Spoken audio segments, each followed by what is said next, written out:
Hey guys, and welcome back to the channel. In today's video we're going to be farming Wormhole, and it's a bridging technology very similar to Layer 0. Now the main difference between the two is that Layer 0 already has over 100 million transactions, whereas Wormhole, they only have 3.1 million, so there's a big difference there. Now if we actually go and check them out on CryptoRank, you can see over here in their total raise, they've actually raised $225 million, but the valuation is $2.5 billion. So it's not a small project by any means, and it has a huge potential, as you can see here.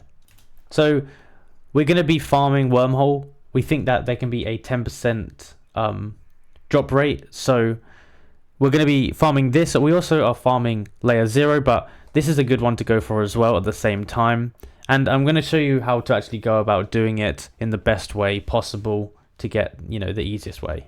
So we have two options for farming Wormhole. The first one is Omni BTC, and then the second we have is Portal Bridge. So you can use both of these, or you can split it between the two. It's really up to you.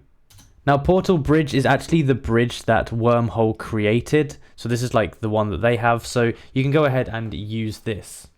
Now if you want to actually use Omni BTC, these guys are tokenless, but the only downside with them right now is that they only offer 3 different chains that you can use.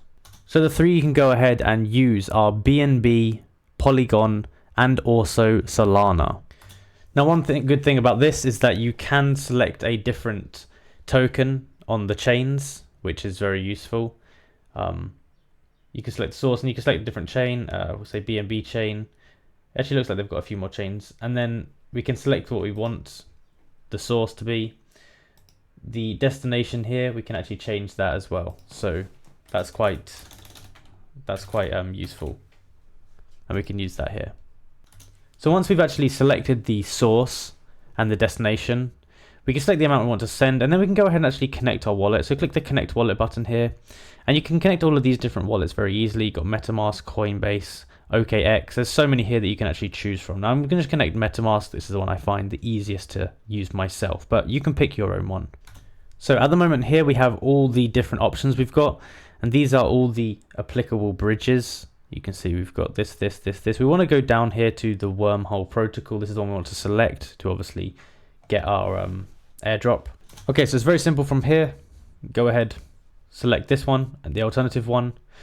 Then go ahead and actually make sure you've got the right amount.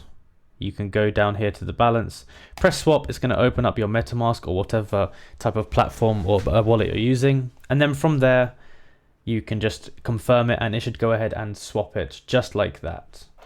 And if you actually want to make sure that your transaction is going through, you can go to wormholescan.io and you can paste your wallet address in here, and then you should be able to go ahead and actually check if your transaction has gone successfully through Wormhole, which it should have. So next up on the list is Portal Bridge, and the reason we're not doing too many funds through here is because they actually have a cap. Now the reason for this is because in the past they had a hack, so at this point you can't do too much money through it, which is a bit annoying, but it's fine. We can just do the amounts that we want to through here, well, a little bit less. So let me go ahead and show you the process. First of all, obviously we have to connect our wallet up here, so click connect wallet, and like before you can select your wallet type. I'm just going to go for MetaMask here, but yeah, select yours. So first of all we want to select the network. You can do whatever you want. I'm just going to select base. Then for the asset, I'm going to put ETH here. And then in here we can put the amount that we want to swap. So whatever the amount is. So I'm going to put like 100, but you can see here transaction requires 24 hours to complete. There's a limit of 50,000 a day. So I'm just going to put like 1. Make sure inside the transaction limit, as they said. And now down here for the network, we want to go ahead and select Arbitrum. And for the asset, we want to select ETH, so ETH on the network. Anyway, once we're good to go and send it, we can select the wallet we're going to send it to in here. Select the same one if you would like to. And down at the bottom, you're going to be able to, you know, submit the swap, and it's just going to open up your MetaMask. It's going to get you to go ahead and actually confirm it just as you would with a normal sort of transaction, and it should go ahead and actually do it. Now, as mentioned, it could take up to 24 hours depending on the amount that you send, so just be wary of that. Now, there are other platforms that you can go ahead and use to actually swap the tokens, but a lot of them have high fees and stuff like that. These are the ones that I would recommend that I think are the absolute best to go ahead and use. So now that we've actually talked about how we can actually go ahead and actually swap them, we're going to talk about how we can actually check the transaction and stuff like that. So we're going to go to a website called zksync.netify.app, and it should look a little bit like this. And once we go into it, we're going to go ahead and connect it all up, and I'll show you what to do.